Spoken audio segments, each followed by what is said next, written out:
नमस्कार YouTube channel को मु स्वागत करुच्ची। आज विषय है शंख पूजा कले कौन मिले। भक्ति और निष्ठा एकाग्रता सहित शंख पूजा कले आर्थिक संकट दूर हुए, परिवार शांति मिले, शत्रु दमन हुए, दुष्ट ग्रह मानक शांति मिली थाए बा रक्षा मिली थाए। हाथ में शंख धारण कले मानसिक पूरण हुए बा पवित्र आम शरीर पवित्र हुए।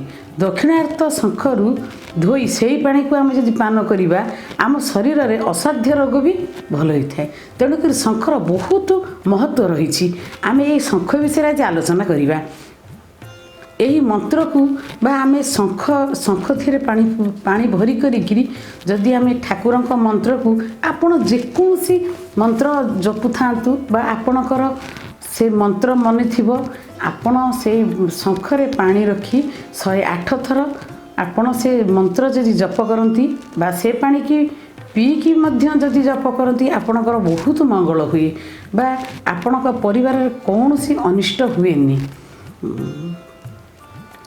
नियमित आम जदि प्राणायाम करवा आमर ए द्वारा शरीर बहुत रोग दूर होता है बा शरीर आमर सुस्थ रुहे। शंखर गोटे एमती महात्मा रही। आम जदि शंख संध्या समय शंख बजाइबा से शंख बजाइबा समय घर में कौन सी नेगेटिव जिनस रहती बा घरे कौन सी अतृप्त आत्मार प्रभाव पड़ न थाए। शंखर गोटे एमती महत्व अच्छी। शंख प्रत्येक दिन जदि आम गाधे शंखरे पानी टेकिबा ठाकुर को बा से शंखरू आम कि पानी आम हाथ में नहीं आम से पानी की पादुक रूपे ग्रहण करवा आम शरीर बहुत प्रकार जिनस आम शरीर बहुत एनर्जी भी दे थाए। आम शरीर बहुत प्रकार अपदार्थ को सी निर्गत करए। तेणुक आम प्रत्येक दिन जदि शंख बजाइबा आम ठाकुर को आम बा प्रणाम करवा शंख को पूजा करा जाए। तेणुक शंखरे फूल दे ठाकुर पाखे आम रखा।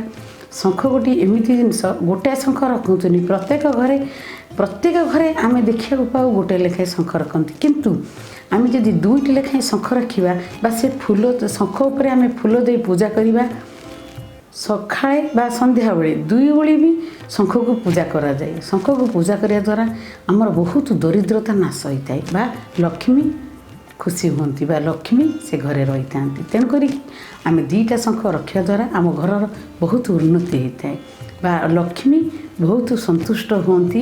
ये शंख बजाइबा द्वारा मोर बहुत किसी उन्नति होता है। घर कोण प्रत्येक कोण अनुकोण प्रत्येक जगार ही आमर भल माँ कर आशीर्वाद मिलता है बा लक्ष्मी से घरे रही था। लक्ष्मी बास करती कौन सी नेगेटिव जिनस से घर को आसे नहीं। शंख बजाइबा द्वारा आम घर पवित्रता शुद्ध शांति फेरी आसे। यह कही मु यूट्यूब चैनल विदाय नौछि। नमस्कार।